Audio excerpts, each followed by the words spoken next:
Senior South Korean and U.S. defense officials met in Seoul on Monday and Tuesday for talks with North Korea and ways to shore up their joint defense posture. They discussed the North's recent missile launches and agreed to ensure the alliance remains the linchpin of peace and security on the Korean Peninsula. Our Seong-woo reports. After 2 days of talks, senior defense officials of South Korea and the U.S. agreed to explore enhancements to the alliance's defense posture to account for omnidirectional threats. That's according to a joint statement at the conclusion of the 20th Korea-U.S. Integrated Defense Dialogue in Seoul on Tuesday, where the two sides also discussed North Korea's recent missile launches.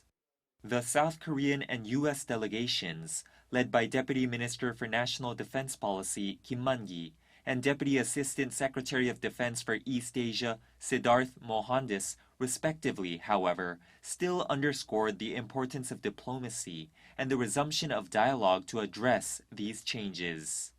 During the Security Policy Initiative, Kim and Mohandas lauded the ratification of the Special Measures Agreement as a critical achievement in maintaining the alliance and ensuring the steady stationing of U.S. forces in Korea.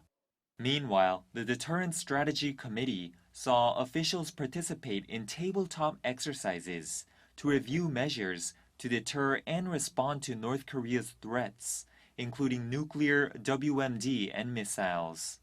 The outcomes from the tabletop exercises will contribute to shaping the whole Washington-tailored deterrence strategy.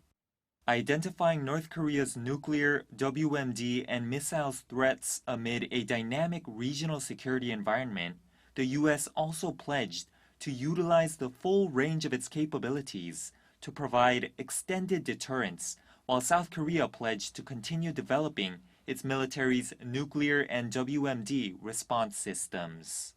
Launched in 2011, the Korea-U.S. Integrated Defense Dialogue is a regular defense meeting between Seoul and Washington that integrates a set of consultative mechanisms, such as the Deterrence Strategy Committee and the Security Policy Initiative. Based on the outcomes from this year's meeting, the two sides will continue their efforts to achieve meaningful progress at the 53rd Security Consultative Meeting to be hosted in Seoul in November this year. Seong-woo, Arirang News.